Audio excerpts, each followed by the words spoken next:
Hey y'all, DB here. Today, I want to welcome you back to the Smoke Dungeon, and we're coming at you with part 3 of our Storm Over series from Multi-Man Publishing out of the great state of Maryland. And today we're hitting you with a little D-Day action, Storm Over Normandy. And this one is a little different, because this one didn't come in a box. This one come in a magazine. And this one's a little trickier, a little harder to get. But it was one of my Grail games. And I paid I think I paid $160 for this, $150. I forget. I bought it a year or so ago. I saved up for it out of the hobby budget. And I bought it because it's something I've been wanting for a while. It came out in 2015. It was issue number 6 of the Special Ops Wargaming Journal. And it comes with this complete game, y'all. Oop, I bumped the camera. And this is an area impulse game, just like both Storm Over Stalingrad and Storm Over DMBM Foo. So check my videos on them. But this one evolves on that process, and we'll go over that. But it's the D-Day invasion. So we have Commonwealth are going to be tan units. Americans are going to be green.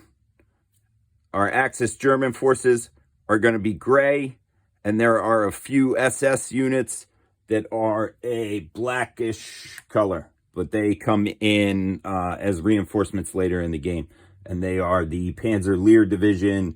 And then I think the other one is, what is it, the 12th or the 17th? It's the 12th SS Panzer.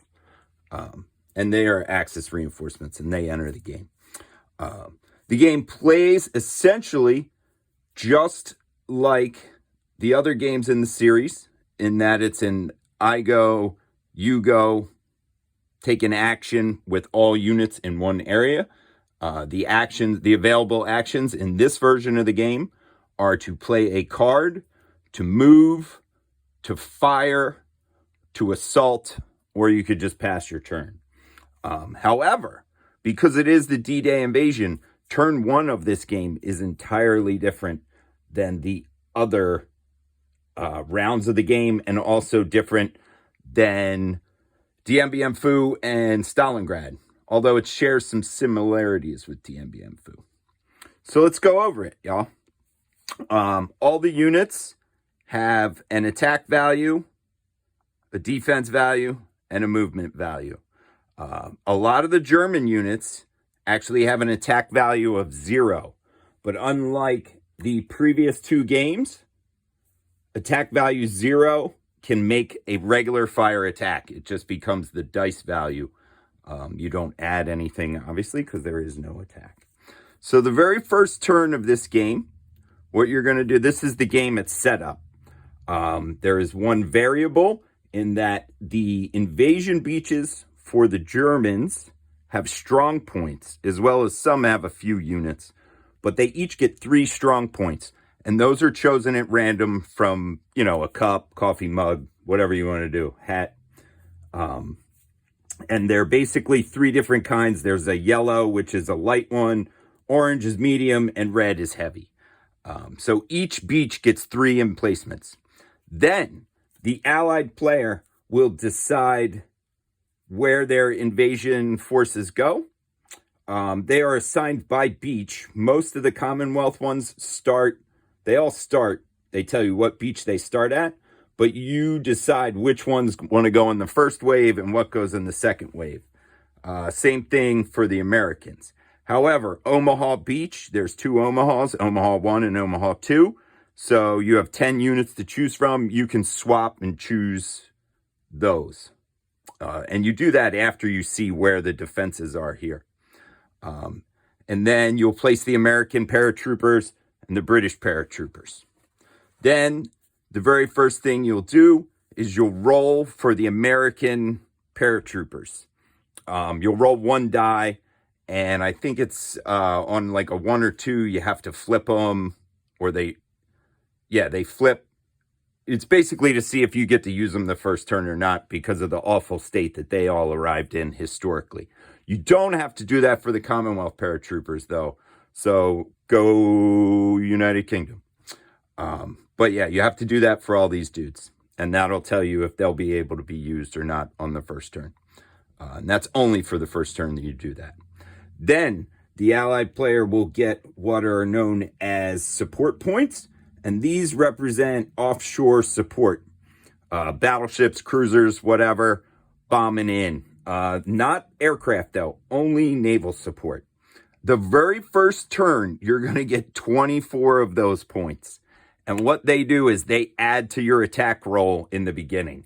So it's basically the naval bombardment. They're going to end up killing a lot of these Axis strong points before they even get to shoot. That's the point.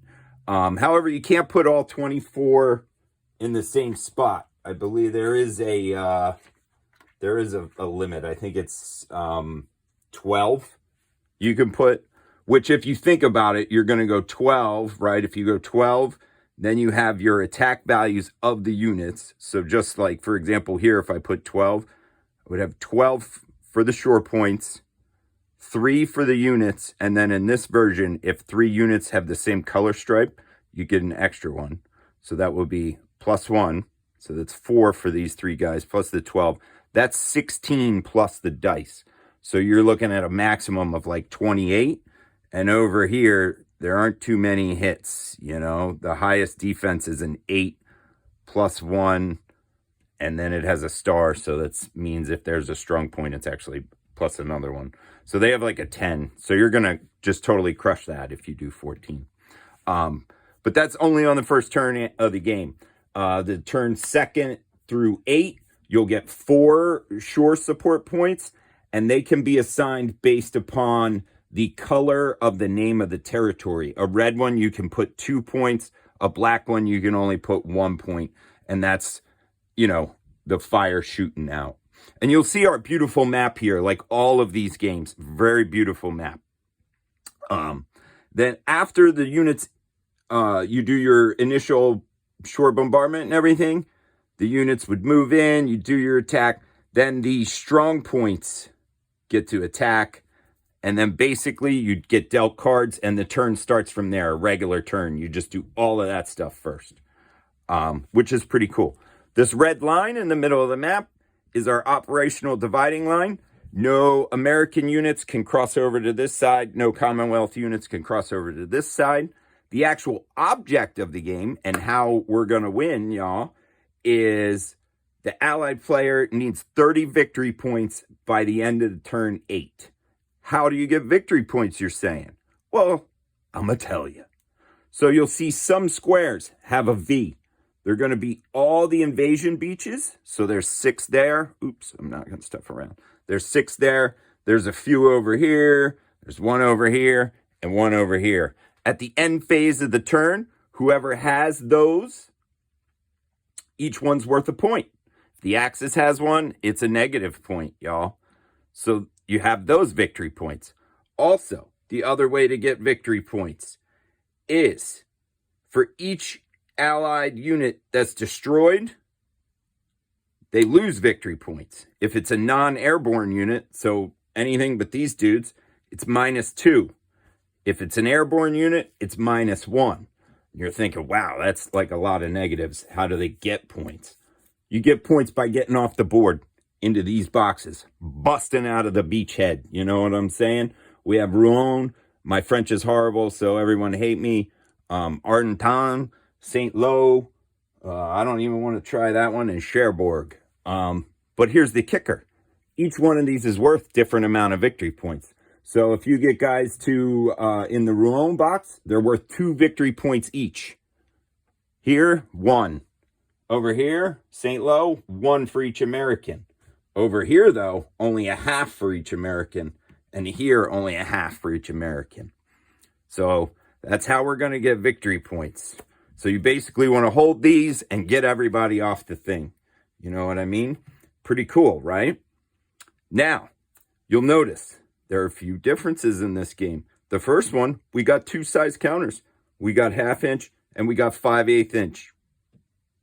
Okay? 1/2 inch are battalion counters. 5/8 are regimental counters. The difference being and this one took me a while to get used to, is that these ones, the small counters, can take 3 damage. The big ones take 5. So 1 point of damage always flips a guy, either or, right? But then to retreat, 2 damage will retreat a big one, 1 damage will retreat a battalion. And then 1 more destroys a retreating battalion, whereas a regiment takes 2 more. So you need 5 hits to destroy a regiment. You only need 3 to destroy a battalion. And when you take the damage, you can obviously mix them up because there are plenty of squares where you're going to have smaller formations and bigger formations. And you'll notice the Germans, they have a lot of smaller formations. So right away, they're going to be removing stuff, whereas all of the Allied stuff is primarily regiment size, except for a few. They got ranger battalions and armor battalions and everything like that. Movement is the same as the other games. 1 point to move in. If there's an enemy in your square or into the square that you're moving to, it's an additional movement point. I'm trying to think what else is slightly different. The cards in this one allow for what is called an assault.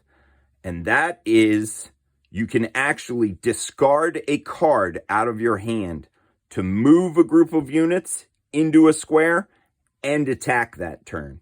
And that is actually very important because as the Americans, you're trying to get, your guys off the board and move as you do it. And as the Germans, you're going to want to counterattack. Now, here's the other thing. The Germans don't get nearly as many cards as the Allies. And what happens is if you want to assault, you got to discard a card, right? So as the Axis player, after you make like 1 or 2 assaults, you're pretty much out of cards. And what happens at the end is when the Allied player passes, if you don't have any cards, the turn automatically ends because you either pass or you have to discard a card. So you're not going to get to move a bunch of your units to keep counterattacking. So once the Allied player passes, if you don't have a bunch of cards to discard, the turn is basically going to end and you'll refresh everything. But you're not going to get to move a bunch of stuff. So that thing is very important because you want the cards to be able to counterattack and assault and stuff. But then you also have to think if the Allied player ends the turn quickly so he can keep his advance moving, I'm not going to get a chance to move my stuff to reposition or whatnot. So even though technically you don't have to activate all the units in a particular area, as the Axis player, you really don't want to just be like, all right, I'm going to just move one guy from here into here. And you want to make sure you're using your impulses to the fullest extent. Because before you know it, all these dudes are right here and they're like a turn or 2 away. The game is only 8 turns. Each turn represents a day. So it goes from June 6th to June 13th. The cards are what's going to give us a lot of flavor in our game as well. So these are the Allied cards. They're much like the other games. I mean, in that there's things like reroll, there's artillery, there's, which makes attacks. Here's naval power, adds support points, armor support, shock assault, air support. Now, one of the different things about this one is there's a couple cards that let you attack. So this one is air support, which is during your impulse, you can perform a 4 firepower attack against one area, but the resulting damage can only be used to flip and retreat units. So it can't kill them, which is different than the previous 2 games, which is pretty cool because it can clear space and stuff, but it's not going to remove units. And then the German player, these are all, as I was playing the other day. You got Nebelwerfer, you got that. Iron Cross, right? Reroll any attack or assault. Bocage. Now here's something. So this can basically cancel a move or something of a move or a shock assault in any square that has a green top because those are Bocage squares. So it's basically this middle. And that's one of the reasons these are actually color-coded. And you'll see that during the bottom here is the defense value of the square as well. And they're color-coded as well. So here's German 88s, defensive fire, shock assault, German intel for the fatherland. They're all the same kind of things. E-boats let you cancel out some support points. German artillery. Again, that can only retreat guys. There's, you name it. But this is where you're going to get your flavor. So here's fanaticism. Hitler commits the panzers. This is a good one. It lets you move your reinforcements up on the turn scale for the Panzerlehr and the 17th. So you get to use them a little bit quicker. They come in because all the German reinforcements actually come in through the victory point boxes. So that's where they're going to come from, where you're headed, which is pretty cool. I'm trying to think if there are any other differences at the top of my head. There's a couple, this one, these units over here, this German unit, you have to roll to actually release those. There's a couple little minor things like that. Again, the board for this is spectacular. The map is very cool. We have one area here, which is labeled impossible, or impassable. Did I say impossible? I don't know. It's late in the dungeon. You know how things go. We have a sequence of play on the board this time. We have a victory point table, and we have a reminder about damages. So all in all, you can see that this series of games just keeps evolving. And it was a shame to me that this is only available in this. I feel like this one is a really cool one that they should have made as its own game. But I mean, I don't know. I think there's, strangely enough, I think there's a weird Japanese version of this game you can get. The rules are all in Japanese, but I believe the counters are pretty much the same, and the map is too, which is weird to me. So, I don't know, a little Google foo, you might be able to get a cheap version. I've seen an ad for it online, so I don't know. Could be trash, who knows. So, but yeah, this game, I highly recommend this game. I love it. As you guys know, if you've been listening to the series, I'm very partial to these area impulse games with chits. They go very quick. This game takes about, like, once you kind of remember after you play it once or twice, like it takes like 5 minutes to set up. You can play it really quick. If you are playing with somebody else that's very knowledgeable about the game and familiar with the rule set, you can burn through it. And yeah, that is, in a nutshell, that's going to be Storm Over Normandy, MMP's version of D-Day. It's a game that I love. I've had it for about a year and a half. Managed to play it a few times against an actual person. I've played it solo myself a bunch of times. But like all the area impulse games, you're just kind of going against yourself.